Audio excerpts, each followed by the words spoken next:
Livro Liderança Servidora, capítulo 4. Poder, influência e estilos de liderança. Exorta semelhantemente os moços a quem sejam moderados. Em tudo te dá por exemplo de boas obras. Na doutrina mostra integridade, sobriedade, linguagem sã e irrepreensível. Tito, capítulo 2, versos 6 a 8a. Agora que já entendemos o nosso lar e sabemos como criá-lo, o próprio passo é entender o nosso aqui, ou seja, a nossa realidade atual. Perceber a realidade nos permite enxergar nossos pontos fortes e fracos, nossas oportunidades e obstáculos. Permite-nos saber onde estamos para podermos nos administrar melhor e influenciar os outros. Entender o nosso lar pode ser difícil. Os seres humanos nascem com a capacidade de dar desculpas e se auto-enganar, pois nós, normalmente, achamos que estamos muito mais avançados no caminho do que de fato estamos. De forma geral, temos uma opinião exagerada sobre nós mesmos. Logo, é necessário que aprendamos a ver as coisas como elas realmente são. Somos mais capazes de liderar quando sabemos a verdade de onde nos encontramos, o nosso aqui. Vou fazer uma anotação aqui.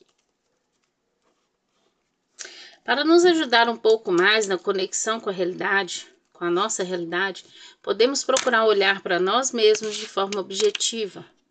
Adicionalmente, podemos buscar a opinião de outros sobre onde eles acham que estamos. Na maioria das vezes, a verdade está em alguns pontos entre a nossa opinião e a deles. Quando casais são entrevistados individualmente sobre a contribuição deles para a porcentagem geral do serviço doméstico realizado, o resultado da soma é sempre pelo menos 130%. Nossa tendência é superestimar nossa própria contribuição para a equipe. Provavelmente, em seu trabalho, você imagina que faz mais do que aquilo que os seus colegas reconhecem e talvez acredite que mais do que qualquer outro você merece um aumento. O tempo todo enxergamos nossas contribuições, justificamos nossas falhas e não percebemos o que os outros fazem. No restante desse livro eu vou apresentar 7 ferramentas aqui que nos ajudam a melhor avaliar nossa realidade presente e a permanecer nela. A primeira ferramenta aqui diz respeito a estilos de poder e liderança. A palavra poder pode ter conotações negativas, mas eu vou empregá-la de modo intercambiável com influência. Há 5 tipos de poder ou influência, e antes de nos aprofundarmos neles, vamos dar uma olhada nas pessoas de nossa vida que exerceram influência sobre nós. Quem era seu exemplo a ser seguido quando você era criança? Quem é seu exemplo de vida hoje? Quem tem enorme influência sobre você? Quando faço essas perguntas para um grupo, normalmente as respostas são pai, mãe, um professor ou um técnico, Jesus ou mesmo um personagem dos esportes. Em um estudo realizado por Stephen H. White e Joseph H. O'Brien, 3 perguntas foram dirigidas para cerca de 800 alunos do ensino fundamental e médio do leste do Kansas sobre modelos que poderíamos seguir. Aos alunos do 2º ano do ensino fundamental ao último ano do ensino médio, foi aplicado um questionário escrito e as crianças do 1º ano do ensino fundamental para baixo foram realizadas entrevistas. A sequência das perguntas foi organizada de modo que os alunos eram solicitados a analisar o que é um modelo a ser seguido e o que precisariam fazer para que eles mesmos se tornassem um modelo a seguir.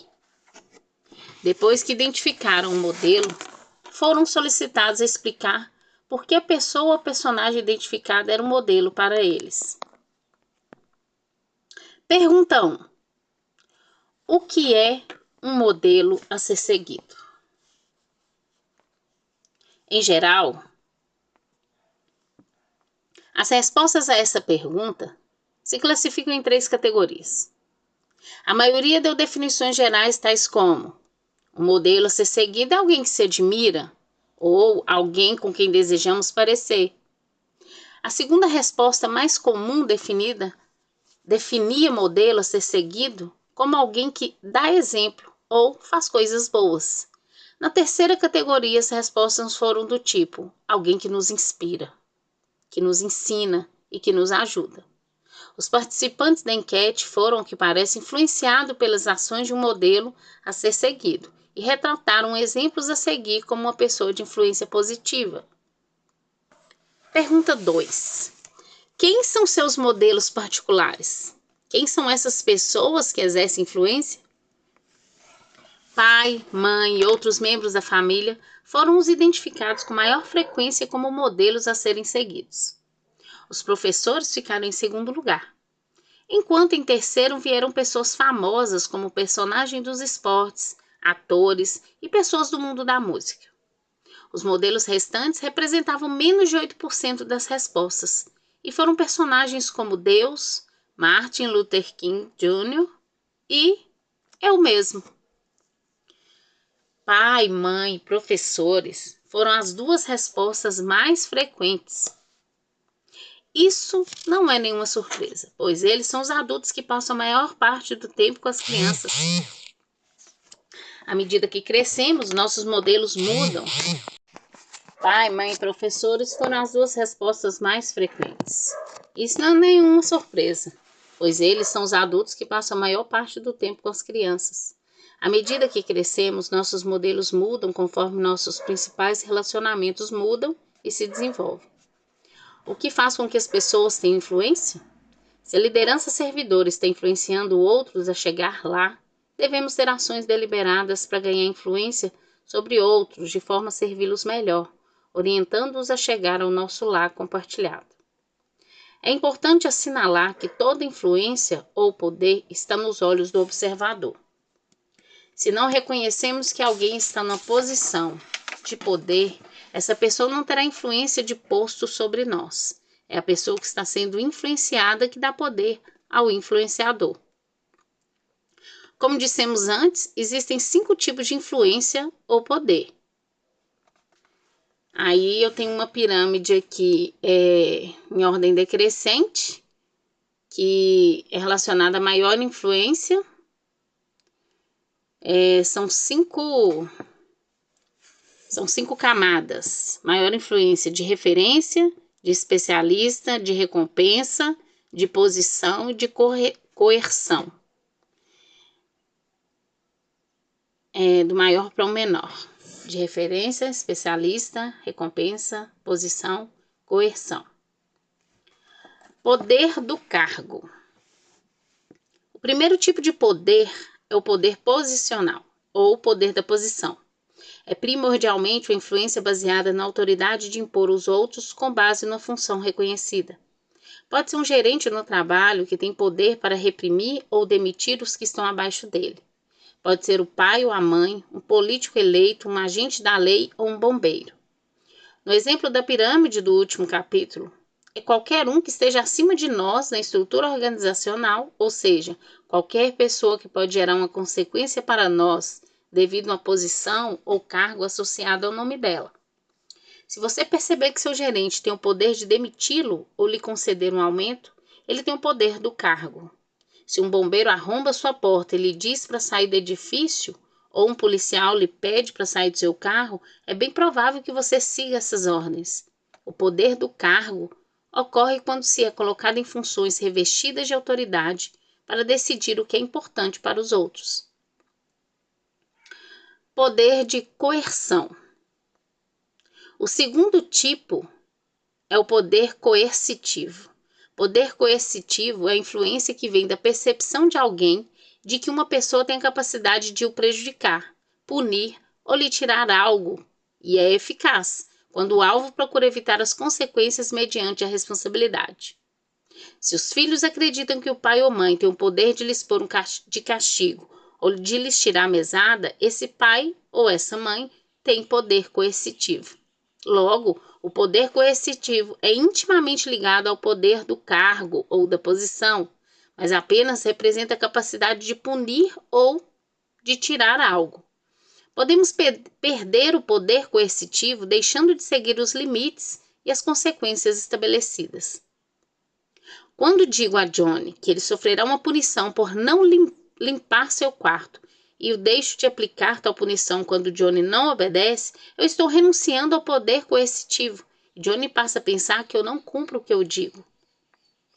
É possível adquirir mais poder coercitivo cumprindo o que dissemos que faríamos. Esse tipo de poder é muitas vezes usado em excesso, o que pode causar perda de influência.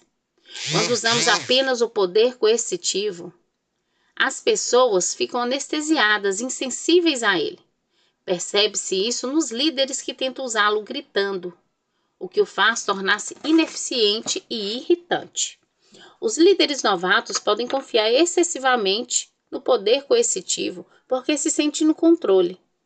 Mas gritar se parece mais a comunicar, entre aspas. Essa pessoa é insegura e não vai agir, fecha aspas. Eles de fato perdem tal poder porque a pessoa a qual eles procuram intimidar ou maltratar perde a noção de que existe alguma coisa a temer. Nesses casos, os pares e os líderes mais experientes devem intervir e ajudar antes que o líder novato perca completamente a sua influência. Poder de recompensa. O terceiro tipo de poder é o poder de recompensa, que é outro lado da moeda do poder coercitivo. É a capacidade de dar um prêmio que o destinatário possa se interessar. Quando dizemos a alguém que ele receberá um prêmio por completar uma tarefa e depois cumprimos, ganhamos mais influência recompensatória. Se não cumprimos o que dissemos, nossa influência diminui. Esse poder também pode ser usado em excesso. Vamos a um exemplo. Quando eu elogio constantemente alguém pelo desempenho rotineiro, isso pode passar a ser insignificante. Devemos elogiar as pessoas por fazerem coisas dignas de elogio. Sempre que elogiamos, queremos que o elogio seja verdadeiro, específico e individual. Devemos elogiar em público para reforçar a boa conduta e devemos ser deliberados para elogiar tudo o que sustenta os valores sobre os quais desejamos construir nossa cultura organizacional. Poder de especialista. O quarto tipo de poder é o poder de especialista, que vem da demonstração de um bom grau de experiência em determinada área. Se alguém é considerado especialista numa área, ele exercerá a influência de especialista sobre quem assim o considera. Já viu um integrante novo de uma equipe com um veterano que está no projeto há vários anos e demonstra um elevado grau de conhecimento? Graças à aplicação dessa experiência, essa pessoa tem o poder de especialista. Tais especialistas são aqueles a quem pedimos conselhos, ou seja, são os mestres. A pessoa sabe que tem um elevado grau de influência de especialista quando ela é aquela que é sempre procurada. Pense em seu local de trabalho. Em quem você confiava para lhe ensinar as coisas quando começou lá? Essa pessoa provavelmente exercia muita influência sobre você. O principal é o uso do conhecimento e da experiência. É preciso demonstrar experiência para que os outros reconheçam que a temos. Você pode ser o principal especialista do seu ramo e ter pouca influência, porque você não demonstrou isso ou porque criou em torno de você uma barreira à comunicação. Pode ser que você seja uma pessoa espinhosa, de quem as outras não querem estar perto, ou talvez mantenha a porta de sua sala fechada o tempo todo. Adquirimos poder de especialista demonstrando proficiência em determinada área. Por outro lado, perdemos o poder de especialista fingindo saber a resposta quando não sabemos. Nesses casos, perdemos rapidamente a credibilidade. Podemos ajudar nossos subordinados a ganhar poder de especialistas, permitindo-lhes darem aulas ou fazendo apresentações, pois o melhor modo de aprender é ensinar. Ao fazer isso, é importante prepará-los para o sucesso. Ponha-os para ensaiar com você para que tenham um bom resultado. Se o desempenho deles for ruim, eles podem perder credibilidade ao invés de adquirir poder de especialistas. Para influenciar melhor os outros ao chegar ao lá, precisamos nos empenhar em ser especialistas em nossa profissão e em outras áreas da vida. Com o uso constante, qualquer um deve ser capaz de se tornar um líder servo especialista. Poder de referência. O quinto tipo de poder é o que tem mais capacidade de influência, sendo chamado de poder de referência.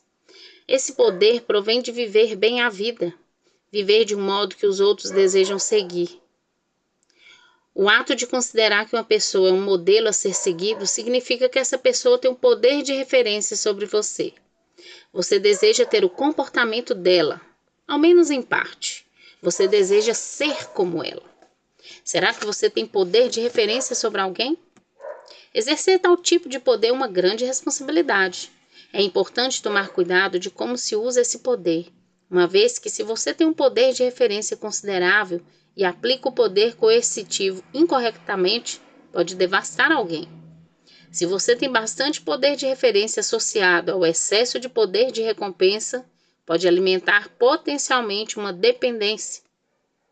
Alguns anos atrás, Andrew, o irmão de um amigo meu, estava recebendo formação e treinamento para membros das Forças Especiais da Marinha dos Estados Unidos, Navy SEAL. Durante a maior parte das fases de formação, Andrew esteve no ápice da sua categoria, ou perto disso. A cultura militar é, em linhas gerais, semelhante a uma sala de aula do final do ensino fundamental.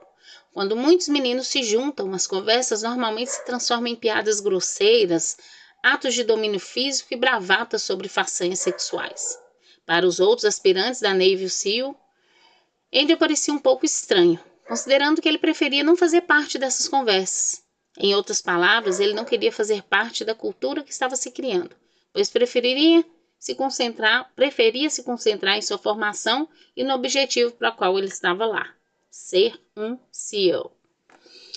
A certa altura, na metade do tempo de formação, um dos candidatos foi até Andrew um pouco perplexo, dizendo: "Você tem algo diferente, o que é?"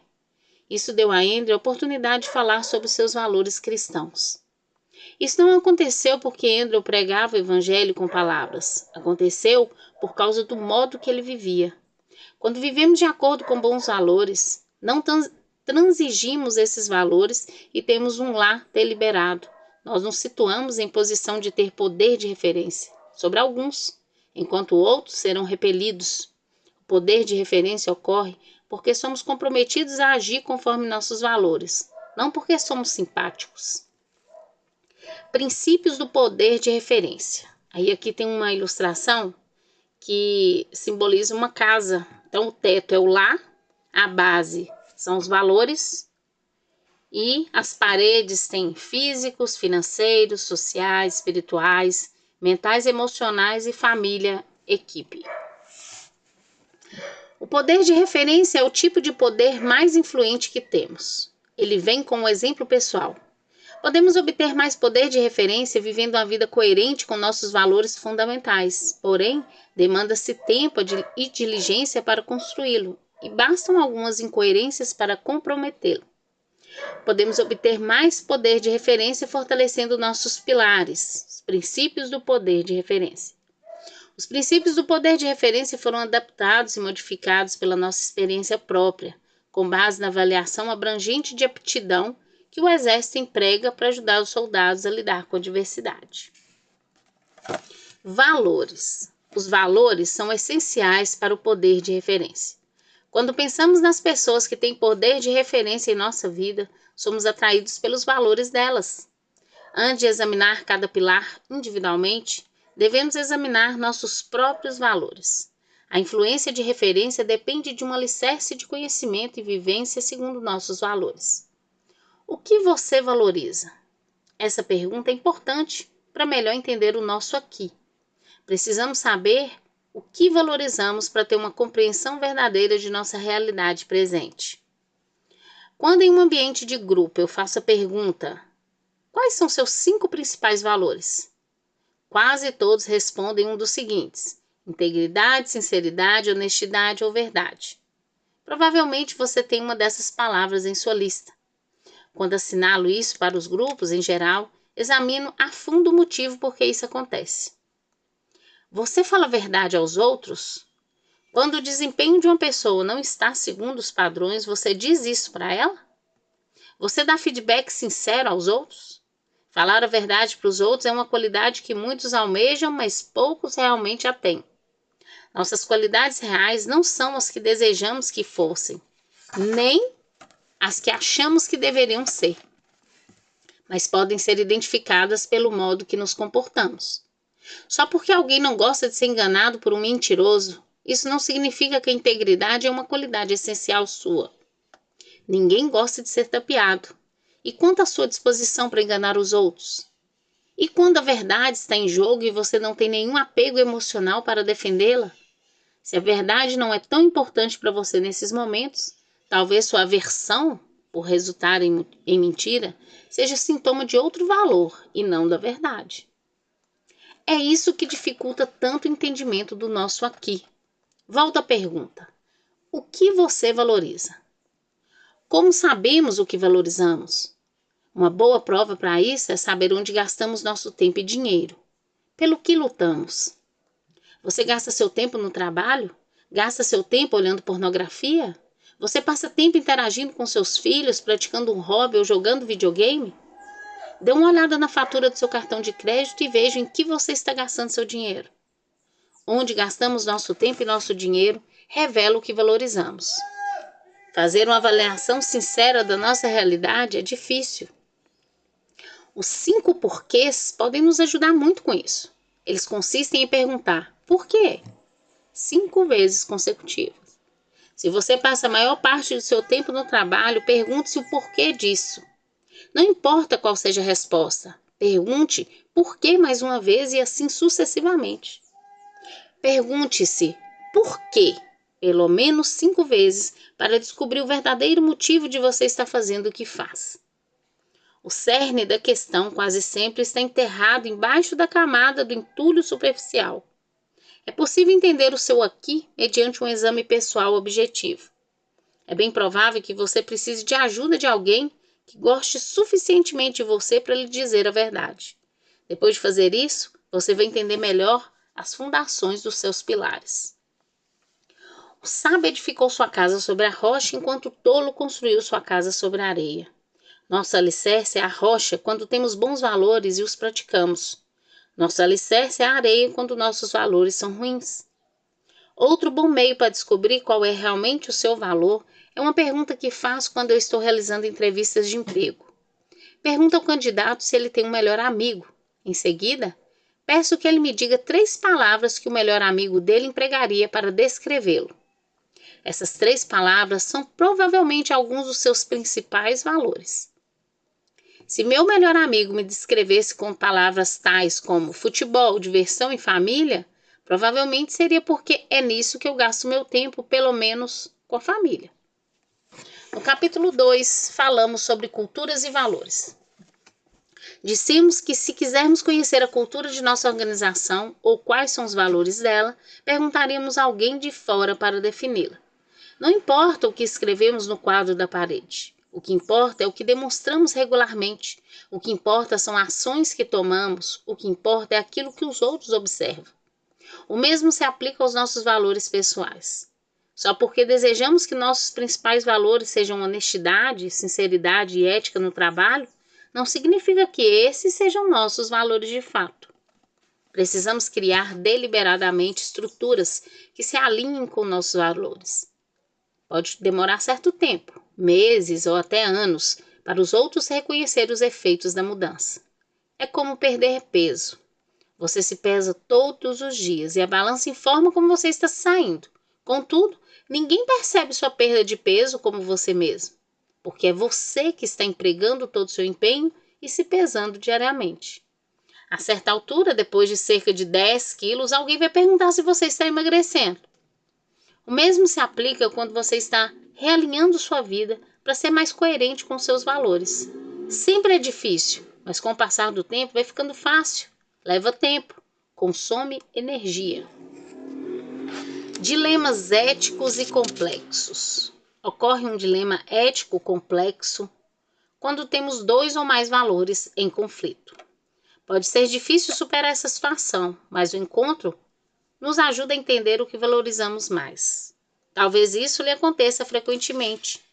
Se você é semelhante à maioria das pessoas, é provável que considere isso um problema e não uma oportunidade. O que quero dizer é que é melhor ser proativo na escolha de uma hierarquia de valores. Se você entende sua hierarquia de valores, vai tomar decisões melhores e mais prontamente. Eu tenho um amigo que valoriza a lealdade às pessoas que trabalham para ele, desejando apoiar e incentivar essas pessoas. É um valor excelente. Ele também valoriza criar um valor para a sua organização, o que é outro excelente valor. Quando alguém que trabalha para ele comete um erro, ele costuma dar desculpas ou fazer vista grossa. Logo, essa atitude põe em conflito os valores dele. Quando dois ou mais valores entram em conflito entre si, cria-se um dilema ético complexo. Na mente do meu amigo, ele está sendo leal com seus empregados. Entretanto, essas pessoas não têm oportunidade de aprender e crescer, e, consequentemente, a organização sofre. Esse caso é interessante porque meu amigo claramente valoriza a lealdade acima da criação de valores para a sua organização. Na hora da verdade, ele luta primeiro pelo detrimento do último. Contudo, nesse exemplo, será que esse valor do meu amigo de apoiar e incentivar seu pessoal de fato se cumpre quando ele não cobra das pessoas sua responsabilidade? A verdade mágica consiste em considerar a conformidade entre os seus dois valores. A escolha dele é uma preferência entre duas interpretações de seus valores, o que é útil para a conscientização. O próximo nível será avaliar como agir com coerência e eficiência, mediante a conformidade de todos os envolvidos. Existe uma série de meios de conciliar valores em conflito. Meu amigo poderia redefinir lealdade de modo a buscar a harmonia, o que chamo aqui de conformidade dos valores conflitantes. Ele poderá definir lealdade como fazer tudo o que posso para ajudar essa pessoa a ser tudo o que ela pode ser. Isso lhe permitiria tratar os erros como um mentor e mestre. Agindo assim, ele satisfaria seus dois valores, a lealdade para com seus funcionários e o propósito da organização. Às vezes não podemos harmonizar valores, ou seja, temos de escolher um em detrimento do outro. Podemos valorizar a obediência às leis, assim como a valorização da vida. Se vemos a casa de alguém pegando fogo, podemos invadi-la para salvar a vida dessa pessoa. Nesse caso, decidimos que um valor é mais importante do que o outro. Logo, suspendemos temporariamente o valor de menor importância. Saber o que valorizamos exige muito autoexame e perspectiva de fora. Conhecer a nossa hierarquia de valores é ainda mais difícil. O que será descoberto apenas com experiência, perspectiva, objetivo e diligência. Conhecer nossa realidade presente é difícil, todavia é essencial para chegar onde queremos chegar na vida. Apenas quando tivermos uma compreensão da realidade atual, teremos a energia criativa para fazer as mudanças significativas necessárias em nossa vida, que aumentarão nossa capacidade de influenciar outros a chegar lá. É preciso um lá claro e um aqui verdadeiro para gerar a energia humana para agir. Os pilares. No modelo mental do poder de referência, imaginar-nos como uma casa com um alicerce de valores e sustentada por pilares representantes das áreas da vida é um modo útil de refletir como podemos fortalecer deliberadamente nossa capacidade de influência referente. O fato de termos valores fracos pode ser uma catástrofe. Se nosso alicerce se corrói, toda a estrutura ruirá. Portanto, se o nosso pilar individual é fraco, por exemplo, se temos uma doença física, se nosso alicerce se corrói, toda a estrutura ruirá. Portanto, se nosso pilar individual é fraco, os outros pilares devem ser suficientemente fortes para nos sustentar. Por exemplo, se temos uma doença física, ela pode nos causar problemas sociais, mentais, emocionais e problemas financeiros. Isso pode escalar para problemas com a família e com Deus. Quando temos problemas com um pilar, nossos outros pilares já estão trincados ou fracos, o que pode fazer com que eles também colapsem e provoquem uma espiral de depressão. Porém, quando nossos pilares são fortes, se enfrentamos circunstâncias difíceis em uma área da nossa vida, os outros pilares podem nos sustentar e nos permitir continuar funcionando. Esse modelo mental ensina resiliência. Seu objetivo é ajudar as pessoas a entender que todas essas categorias são importantes e entrelaçadas, mais semelhantes a uma corda trançada do que pilares individuais. Se trabalharmos para que nossos pilares sejam fortes, estaremos mais bem preparados quando a adversidade chegar. Aqui vem de novo a ilustração que remete a uma casa. São os princípios do poder de referência. Então, nós temos o lar como teto, os valores como o alicerce e as paredes, né, os pilares são físicos, financeiros, sociais, espirituais, mentais / emocionais e família / equipe. E agora ele vem falando sobre os pilares. Pilar físico. O primeiro pilar que observamos em nosso alicerce de valores é o pilar físico. Quando conhecemos uma pessoa, automaticamente avaliamos com base na sua aparência física e presença. Em geral, esse pilar estabelece a base para a influência. Isso ocorre nos primeiros 0,2 de segundo de quando conhecemos alguém. A outra pessoa vai nos avaliar e tirar uma conclusão imediatamente, observando automaticamente nossa altura, aparência e fisionomia. De imediato, elas nos enquadram numa categoria e começam a nos tratar de acordo com essa categoria.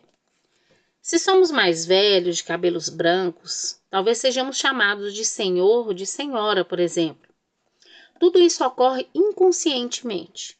Prognosticamos nossa relação futura com uma pessoa com base em nossas primeiras impressões, as quais podem ser superadas, mas apenas se os outros pilares forem muito fortes. Não é aconselhável ressaltar demais o pilar físico nem determinar nosso valor com base em como os outros avaliam nossa presença e aparência física. Entretanto, uma vez que somos líderes e procuramos ter influência, é importante ter consciência desse pilar, tomar decisões deliberadas em relação a ele. Nossa apresentação física pode dizer muito sobre nós aos outros.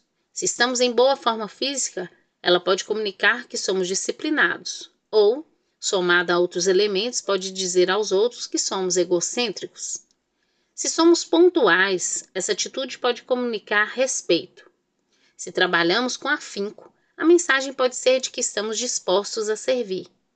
Se desejamos ser considerados profissionais, precisamos parecer profissionais.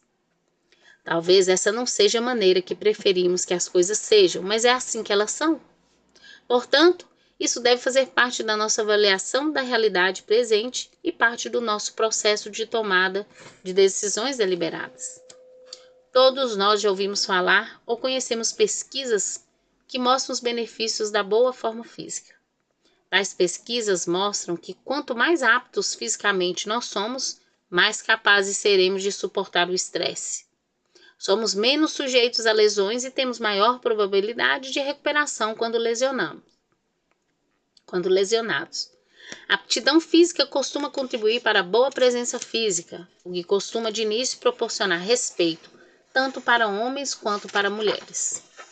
E alguém que tenha uma deficiência física, por mais que desejamos que não seja assim, pode criar uma barreira inicial.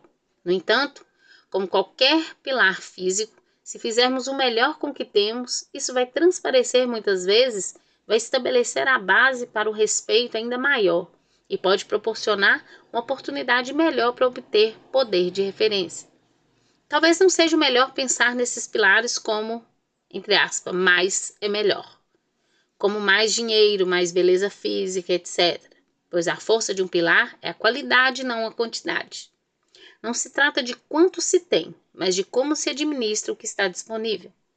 Nisso reside a força verdadeira e o segredo para o poder de referência significativo. O principal meio de obter um bom pilar físico é ser realista em relação à nossa condição física.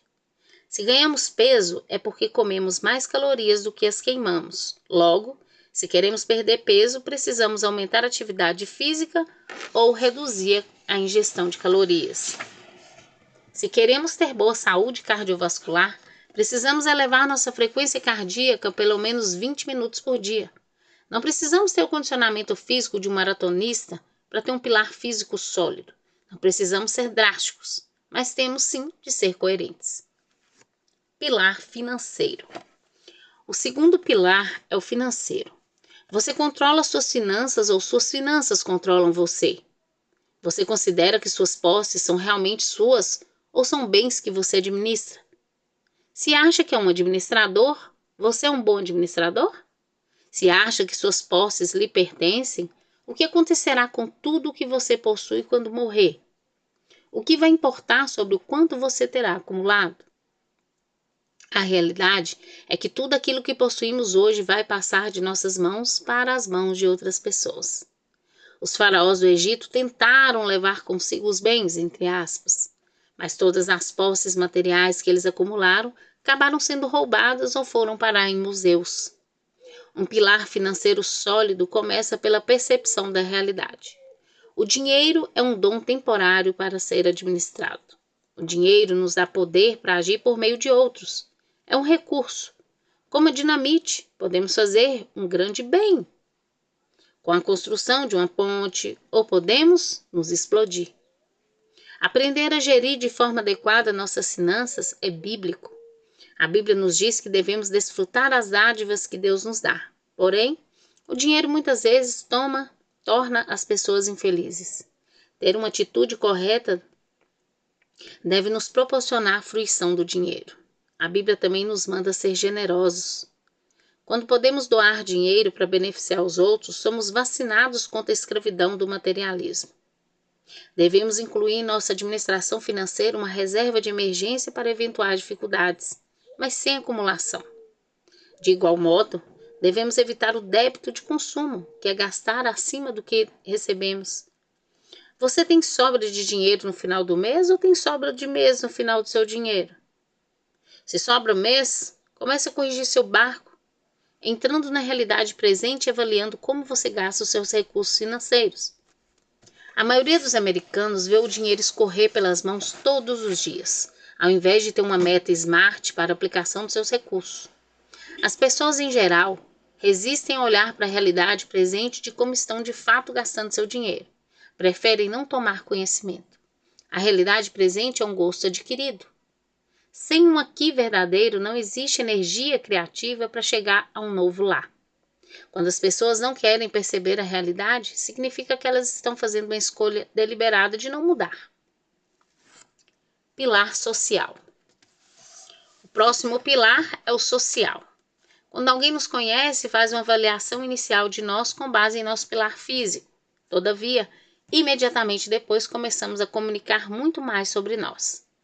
Uma pessoa observadora pode identificar se somos introvertidos ou extrovertidos. Elas vão fazer juízo sobre nossas habilidades interpessoais e analisar se ficamos à vontade socialmente ou incomodados e constrangidos. O principal meio para criar nosso pilar social é aprender a ouvir. Quando aprendemos a nos colocar no lugar do outro, enxergar o que eles enxergam, lançamos um alicerce firme para um pilar social sólido. Em primeiro lugar, essa atitude comunica aos outros que estamos interessados neles. É pouco provável que consigamos construir poder de referência com alguém se ele comunicar o que valorizamos suficientemente para ouvi-lo. Além disso, aprender a ouvir o suficiente para entender o que o outro entende nos dá informações amplas para saber como melhor persuadir. Como qualquer outra habilidade, essa pode ser usada para manipular. Porém, se usamos o conhecimento que obtemos para ouvir, para servir aos melhores interesses do outro, estamos lançando um alicerce firme para criar poder de referência e, consequentemente, para servir. Podemos aprofundar nossa capacidade de ouvir com as ferramentas de prestar atenção na fala dos outros desenvolvidas na psicologia experimental, tais como o índice Kolbe, o qual nossa organização usa para entrevistar, treinar e montar equipes. Trata-se de um meio para desenvolver melhor a compreensão de quem a pessoa é, como ela funciona e como ajudá-la da melhor maneira a explorar seus pontos fortes. Outra vantagem de aprender a enxergar o que o outro enxerga é que começamos a nos enxergar pelos olhos dele. Começa com o pilar social e vai até o pilar emocional, inteligência emocional. Isso gera autoconsciência e é algo decisivo para que haja um pilar social sólido. Nossa meta deve ser essa. Quando a pessoa nos vê, veja nossos valores expostos.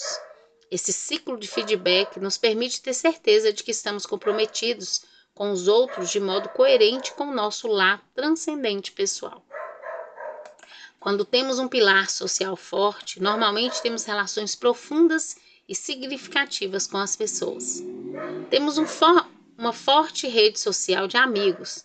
Não precisa ser necessariamente muitos, mas deve ser uma rede significativa. Podemos observar a vantagem disso quando nos deparamos com dificuldades. Você tem uma rede social com quem possa contar? Com o advento dos recentes avanços tecnológicos, alguns têm muitos, entre aspas, seguidores nas mídias sociais. É importante ir além da conexão superficial e conhecer a essência das pessoas. Se, avaliando o nosso aqui, observamos que temos um pilar social fraco, podemos estabelecer algumas metas SMART para trabalhar nesse pilar. Quando temos na vida alguém com quem possamos caminhar lado a lado, alguém que fala a verdade conosco e nos diz quando não estamos vivendo nossos valores, nós fortalecemos nosso pilar social. Pilar espiritual. O quarto pilar é o espiritual. Sou um cristão praticante e entendo que esse pilar é o fio que mantém todos os outros unidos. Se todos os outros pilares desmoronarem, esse único pilar pode nos sustentar, uma vez que ele está alicerçado na eternidade. Tal pilar talvez seja ao mesmo tempo o mais fácil e o mais difícil. É o mais fácil porque Deus sempre está presente e sempre guiando. Ao contrário das circunstâncias, Deus é invariável. Estamos tão próximos de Deus quanto decidimos estar. O difícil é que Deus existe em outra dimensão. Embora toda a criação fale de Deus, a presença dele está velada. Por isso, precisamos ver com os olhos da fé. Todos têm um pilar espiritual, seja qual for sua orientação de fé. Todos precisam confiar em algo. Nosso pilar espiritual talvez seja mais bem definido como a ou as fontes de nossa fé, confiança, esperança e nosso amor. Podemos basear nossa máxima confiança em processos materiais, nosso próprio intelecto, o karma do universo ou a força. Eu creio que Deus fez o mundo de tal modo que esse possa ser conhecido, e Ele nos enviou um manual de funcionamento para nos mostrar o melhor jeito de navegar pelas águas desta vida. Eu estudo esse manual, a Bíblia, para poder saber como viver uma vida de máxima plenitude, tanto nessa vida quanto na vida futura. Minha luta é viver de acordo com essa convicção e não me permitir começar a depender do que eu consigo enxergar, nem da ilusão de ter o controle. O que nos impede de estar perto de Deus e ter uma relação plena com Ele é o meu lar. Minha relação com Deus determina em última instância a realização que encontro na vida. Obtenho o máximo consolo em saber que quando vivo desafios na vida é porque existe um motivo contido em um propósito mais elevado. Uma das 3 coisas que controlo é em quem ou em quem eu confio. Em quem ou em que eu confio. Outra é como olho essas coisas, a minha perspectiva. Essa perspectiva eterna dá um alicerce para os meus valores essenciais e para a minha esperança nos tempos de dificuldade. Nem sempre é fácil manter essa perspectiva. Há pouco tempo, uma pessoa da minha família quase morreu e eu percebi que estava me afundando em depressão emocional. Não era o que eu desejava, mas aconteceu mesmo assim. Ter um pilar espiritual excelente não significa ausência de dificuldades. Não significa que estamos com a mente boa e bem organizada. Antes nos dá esperança e o poder para suportar. Pilar emocional/mental. O quinto pilar é o emocional-mental. Esse pilar consiste em nossa maturidade emocional e inteligência. Uma pessoa pode ter ótima forma física, mas ter pouca autoconsciência e a maturidade emocional de uma criança. Adiante, vamos falar de um recurso que nos ajuda a administrar corretamente as emoções, o qual contribuirá muito para desenvolver a maturidade emocional. Esse recurso nos mostrará como usar nossas emoções como o painel de um carro. Nossas emoções nos informam dados essenciais a partir dos quais devemos tomar decisões. Se nosso combustível estiver no nível baixo, não precisamos entrar em pânico, mas precisamos encontrar um momento conveniente para completar a gasolina. Apesar de nossas emoções fornecer informações essenciais, sobretudo em relação a saber se nossos valores estão sendo colocados em prática, elas não são tomadoras de decisões confiáveis. Devemos sempre prestar atenção em nossas emoções, mas nunca confiar nelas deve ser decidir, a palavra está incompleta, para decidir e saber como usar as emoções corretamente, dá estabilidade. E isso é decisivo para desenvolvermos poder de referência. Esse aspecto mental do pilar é fortalecido com a leitura e o aprendizado intencionais. Trata-se de aprender para que a mentalidade dinâmica se sobreponha à mentalidade fixa. Algumas pessoas são predispostas geneticamente a ter alguns pilares mais fortes do que os outros. Entretanto, mesmo alguém que seja dotado de um intelecto excelente pode ter uma mentalidade fixa que restringe o desenvolvimento desse pilar. O outro lado dessa moeda é alguém dotado de um intelecto mais limitado ter uma mentalidade desenvolvida e dinâmica que lhe permita continuar aprendendo, crescendo e se desenvolvendo cada dia por sua intencionalidade.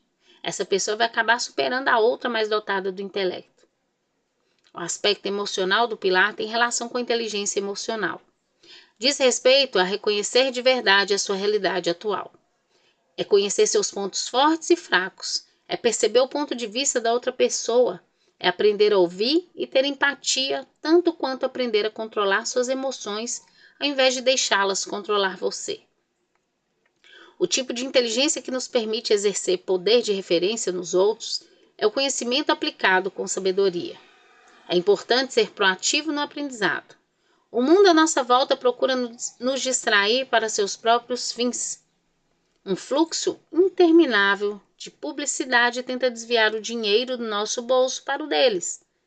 Para reforçar nossa inteligência, devemos ser proativos em relação ao que aprender, ao invés de deixarmos nos distrair pelo ruído do entorno. Ter entendimento claro sobre nossa realidade presente, o nosso aqui, com respeito à inteligência e à maturidade emocional, nos ajuda a identificar falhas e a trabalhar nelas com metas SMART. Pilar de equipe / família, familiar. O último pilar é o pilar de equipe ou familiar. Quando conseguimos conhecer o indivíduo um pouco mais do que na conversa inicial, começamos a perceber como ele trata as pessoas. Ele serve aos outros ou espera ser servido? Ele se acha com direito a privilégios ou ele é responsável? É um bom pai ou mãe, irmão, irmã, filho ou filha ou cônjuge? Trata os outros com respeito? Visto que desejamos desenvolver poder de referência, aprender a nos envolver eficientemente com os outros é essencial para essa missão. Todas as ferramentas aqui dessa caixa são úteis para aprender a se envolver eficientemente com os outros. Elas nos mostram como ser intencionais com os outros, a ouvir e valorizar os outros assim como a nós mesmos, e como participar de conflitos de modo construtivo e procurar solução ao invés de causar divisão em tribos rivais. Se você for proficiente no uso das ferramentas do líder servo, terá um pilar de equipe familiar forte. O segredo para ser um bom membro de equipe é aplicar regularmente essas ferramentas de liderança de serviço, sendo diligente para saber se o lar de sua equipe se alinha com seus valores e com a missão da equipe. Parte do aqui de conhecer sua realidade atual é saber que serviço você precisa realizar para ajudar a equipe a cumprir a missão dela. O ato de ouvir e comunicar-se irá ajudá-lo a se integrar bem com os membros da equipe. Saber administrar conflitos e usar suas emoções com sabedoria prepara você para envolver construtivamente com os outros membros da equipe e assumir papel de liderança na orientação dos membros da equipe, a fim de que cheguem ao lar. Todos esses pilares irão ajudá-lo a desenvolver poder de referência ou influência, o que o capacita a liderar outros e a servir a eles. O melhor meio de liderar é pelo exemplo. Seja um modelo a seguir para viver bem a vida.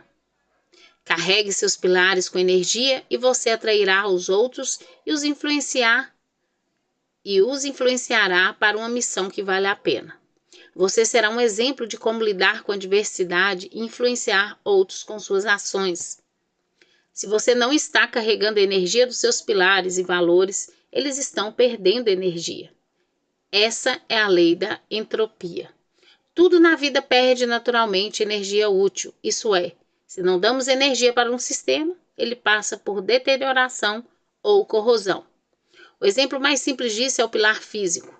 Depois de um exercício, o músculo precisa de 48 horas para se recuperar e depois de 72 horas, esse músculo está completamente recuperado.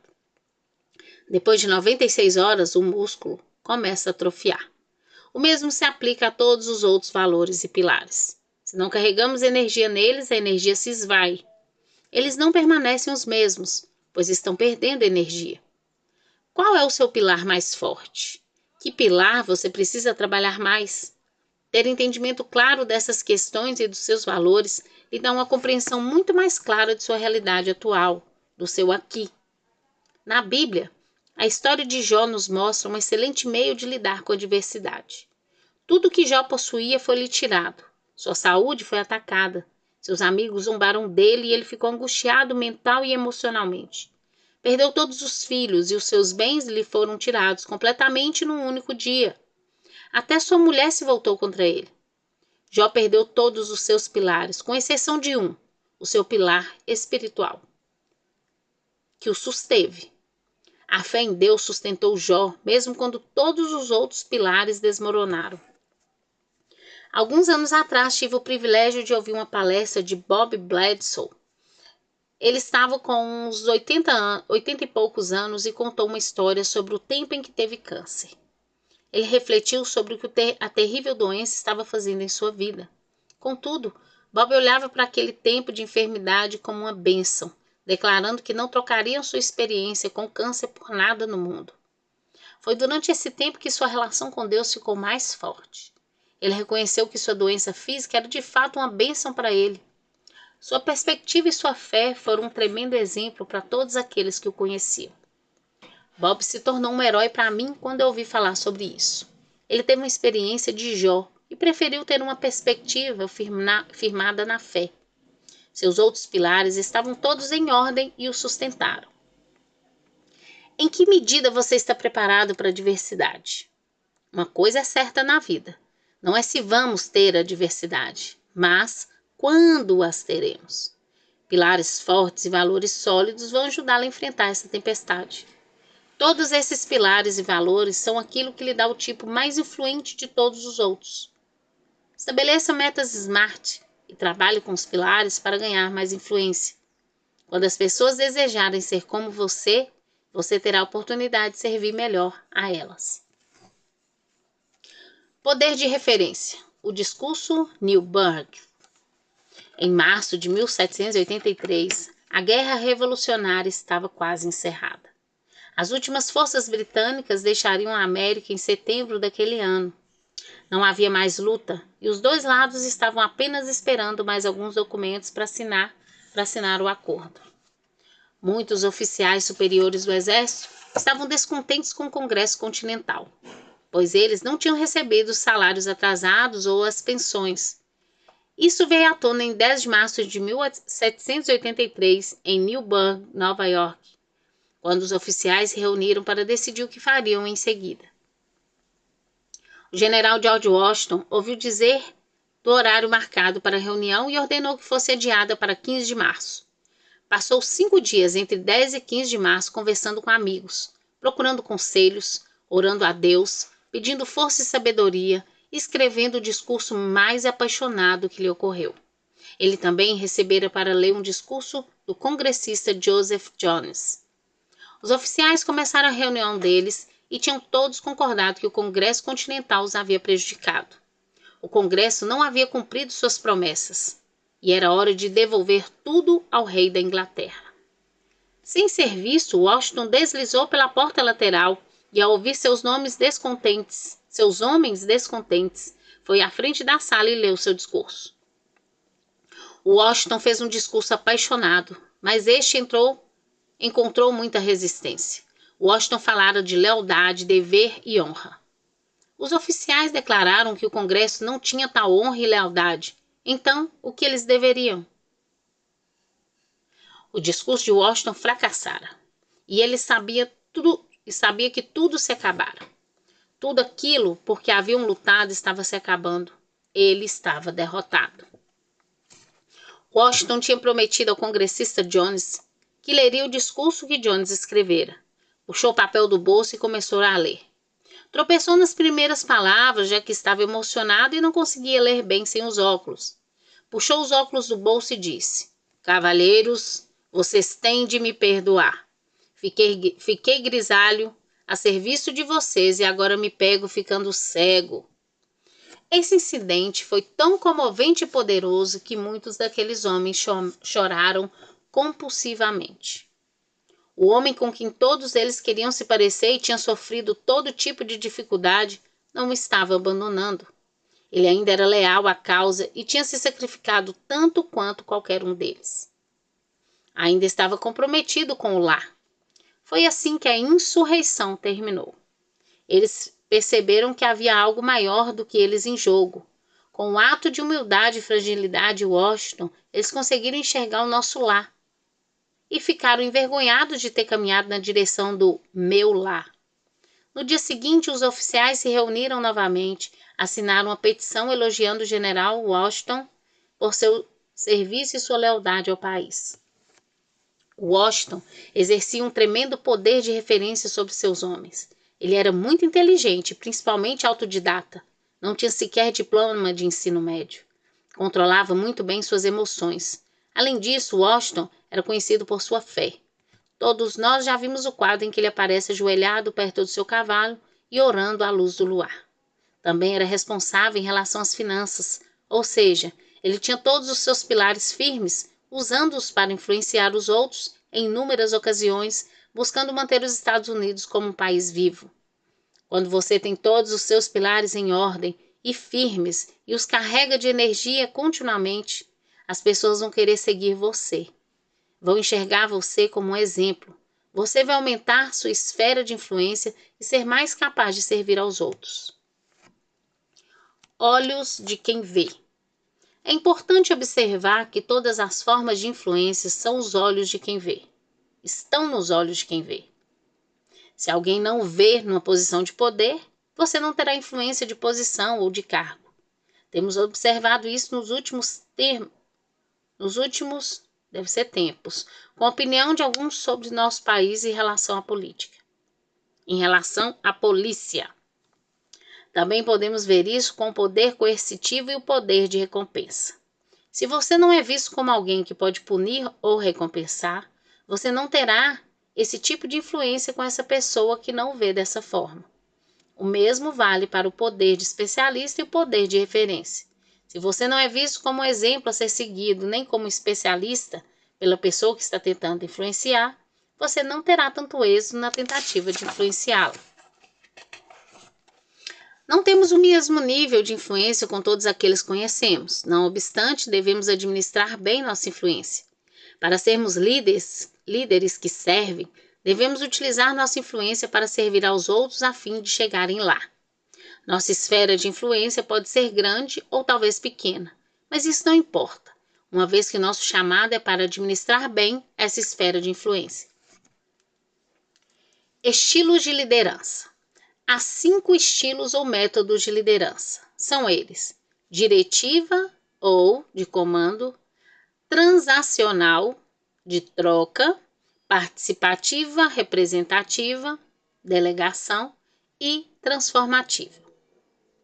Cada uma tem sua ocasião e lugar e pode ser aplicada com qualquer forma de poder. Liderança diretiva ou de comando. O primeiro estilo de liderança é o diretivo, que dos 5 estilos é de menor desenvolvimento. É atribuir o caminho lá aqui a outros. Pode haver situações apropriadas para ser diretivo. Recomenda-se empregar a liderança diretiva quando estiver formando alguém novo ou quando ela for necessária para garantir a segurança. A versão dessa liderança para a família se aplica quando você está lidando com uma criança ou alguém imaturo, ou talvez quando a situação for urgente, na qual o tempo é crucial. Em geral, a liderança diretiva é mais adequada para aqueles que têm poder de posição, por exemplo, pais e mães. Todavia, ela pode ser adequada em outras circunstâncias, tal como um especialista capacitando um novato. Para criar uma organização autônoma, é necessário comunicar as expectativas, os limites e as consequências.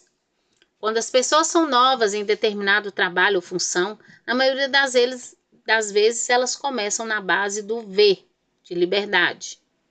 Um recurso para estabelecimento de limites que discutiremos mais detidamente no capítulo posterior.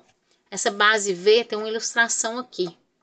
É uma pirâmide também invertida, que a base V é diretiva, de comando, acima está transacional, que é de troca, acima participativa, na quarta representativa, de delegação, o topo é transformadora.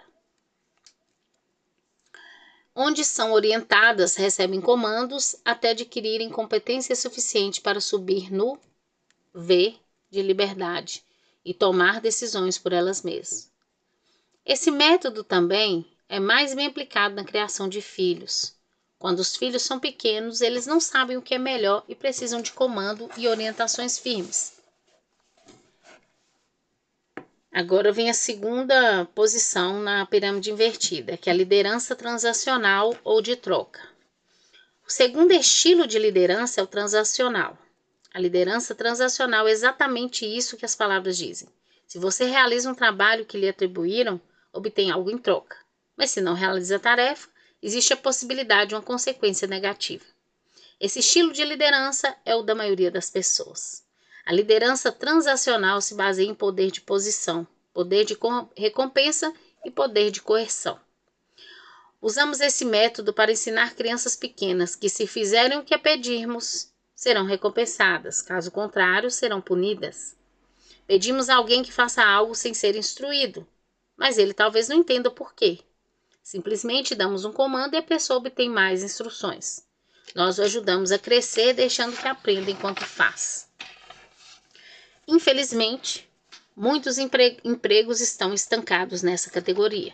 Fazer as pessoas se desenvolverem mais exige que lhes demos o poder de agir com independência. Numa organização autônoma, esse estilo de liderança é bom para aqueles que são novatos na função ou têm uma responsabilidade nova. É um bom modo de criar bons hábitos, com o objetivo de fazer as pessoas se dirigirem para algo mais transformacional. Quando exercido temporariamente com um propósito, esse tipo de liderança pode promover muito desenvolvimento. Na empresa para a qual trabalho, estabelecemos metas vinculadas a um bônus. As metas estabelecidas são metas SMART, e o funcionário ganha uma porcentagem do bônus total com base na porcentagem das metas que tiver cumprido. Quando começamos a estabelecer metas como funcionário, elas são bem simples. As primeiras sessões são, na verdade, apenas para ajudar a pessoa a aprender a ser orientada por metas. E o maior motivo por que as pessoas cumprem a meta é simplesmente o dinheiro. Isso é um processo transacional, ou seja, de troca. Contudo, após algumas sessões, o funcionário normalmente começa a criar metas mais avançadas. Ele diz algo como: eu não quero cumprir aquela meta que recebi para realizar, porque eu deveria estar fazendo isso de qualquer modo. É aqui que tentamos incentivar o funcionário a estabelecer metas com outros. Eles vão estabelecer metas para ajudar mais alguém a realizar algo. Isso demonstra que estão indo além do componente transacional, do o que eu ganho com isso, e aprendendo a servir aos outros. Estão aprendendo a ser proativos. Isso passa a ser transformador tanto na vida dos funcionários quanto na organização. A terceira camada é a liderança participativa. O terceiro estilo da liderança é a liderança participativa. Treinamento prático em que alguém lhe mostra o caminho lá aqui. É para alguém que progrediu numa função ou responsabilidade até o ponto em que consegue entender por si mesmo o porquê. Ele consegue entender o lá e o aqui e pode agir por si mesmo, mas não tem experiência suficiente para fazer isso independentemente. E é por isso que o líder participa junto com ele. Esse estilo de liderança é o próximo passo da escala da pirâmide invertida de liberdade, que vamos abordar no próximo capítulo. É melhor utilizado quando se aplica o poder de especialista. A liderança participativa é um meio eficiente de ensinar e mentorear. Além disso, pode ajudar a motivar, pois demonstra que o líder acompanha o liderado. Quando o chefe se aproxima e ajuda, isso é um motivo para os outros perceberem que não estão acima de nenhum tipo de trabalho. A próxima camada é liderança representativa ou delegação. O próximo estilo é a liderança representativa. Nesse estilo, o líder designa o lá e delega a outros a tarefa de encontrar o caminho. O estilo representativo muitas vezes é incompreendido, já que muitos líderes acreditam que se apenas disserem a outros o que fazer, estão delegando adequadamente. Entretanto, isso não é delegar, isso é mandar. Podemos delegar a autoridade, mas não responsabilidade. Quando delega, o líder continua sendo responsável e precisa ter uma estrutura estabelecida para verificar o projeto. Se houver um problema, este será de responsabilidade do líder. Aqueles que dizem aos outros o que estes devem fazer, mas quando o trabalho não é realizado corretamente culpam o subordinado, não estão liderando. Estão evitando assumir responsabilidade. Quando exercita corretamente a liderança representativa, quando exercida corretamente, a liderança representativa é ao mesmo tempo eficiente e desenvolvedora. Isso vale particularmente quando os que recebem a delegação acham que é aceitável cometer erros e aprender com eles. Quando se entende que o ambiente não é hostil para quem comete falhas, os subordinados se sentem à vontade para tomar decisões por eles mesmos. Quando qualquer falha ou erro é considerado uma oportunidade de aprendizado, isso gera liberdade para errar. Entretanto, numa cultura de culpa, a pessoa a quem se delegou a tarefa provavelmente sentirá muita angústia e poderá ficar paralisada em relação às decisões. Os que recebem responsabilidade delegada devem ter um limite claro dentro do qual devem tomar decisões. É fundamental que o líder estabeleça o limite de tal modo que qualquer falha que ocorra não seja prejudicial demais. É bom aprender, mas o custo do aprendizado deve ser acessível. Os líderes que delegam devem aprender a fazer inspeções surpresa adequadamente. A delegação muitas vezes pode gerar percepção de microgerenciamento. Quando as pessoas acham que estão sendo microgerenciadas, isso torna-se desmotivante. Precisamos ter a sensação de que somos confiáveis para tomar decisões por nós mesmos. Entretanto, pouca inspeção pode gerar limites indevidos e falta de clareza. Quando se exerce a liderança representativa, é aconselhável ter metas SMART, claras e frequentes, que criem indicadores para todos os envolvidos. As correções de curso, portanto, serão um trabalho de equipe. A aplicação ampla de delegação com estilo de liderança exige investimento em pessoas, requerendo considerável investimento de tempo e energia para prepará-las a serem aptas a estabelecer e cumprir metas SMART com propósito. Também requer um grau considerável de experiência do supervisor, uma vez que ele precisa ter conhecimento suficiente para saber quando e como inspecionar ou acompanhar o liderado. Liderança transformadora. O último estilo de liderança é o que mais promove desenvolvimento. A liderança transformadora pode ocorrer quando existe um caminho lá, aqui compartilhado. O lá é comunicado suficientemente para criar uma visão em comum. Também deve haver compreensão comum da realidade presente, o aqui. Por fim, deve haver compromisso com o lá enquanto se percorre o caminho, o que resulta numa organização que aprende mediante o processo agir, aprender, ajustar. A liderança transformadora se apoia fortemente no poder de referência. Nesse estilo de liderança, os subordinados procuram fazer o que é melhor para a organização simplesmente porque é o que eles valorizam. Eles vão além do compromisso transacional, passando a ser donos e administradores da visão. Essa é, na verdade, a melhor medida da realização humana. Quando participamos com os outros para realizar algo em que acreditamos, estamos realizando o nosso projeto e o resultado é a nossa própria realização. Quando procuramos unidade no casamento e juntos servimos aos nossos filhos como líderes servos unidos, isso nos custa mais tempo e mais dinheiro. Temos menos tempo para nós mesmos e menos dinheiro para gastar com entretenimento. Porém, quando realizamos isso do jeito certo, obtemos um retorno que tempo algum ou experiência alguma pode substituir. A citação a seguir de Viktor Frankl nos diz que encontramos a transcendência amando os outros e servindo a eles. Quando uma pessoa se deixa de lado e serve a outra sem esperar nada em troca, isso é transformador. Ao declarar que o homem é responsável e deve realizar o potencial sentido de sua vida, eu quis ressaltar que o verdadeiro sentido da vida deve ser descoberto no mundo e não no interior do homem nem de sua própria psique, como se fosse um sistema fechado. Chamei essa característica constitutiva de a autotranscendência da existência humana. Ela denota que ser humano sempre aponta e se dirige para algo ou alguém que não seja a si mesmo, seja um sentido a realizar ou outro ser humano a ser encontrado. Quanto mais alguém se esquece de si, doando-se a uma causa de serviço ou a outra pessoa em amor, mais humano será e mais se realizará a si mesmo. O que se chama de autorrealização não é de modo algum um objetivo atingível, pelo simples motivo de que quanto mais alguém se esforça por atingi-lo, mais o perde.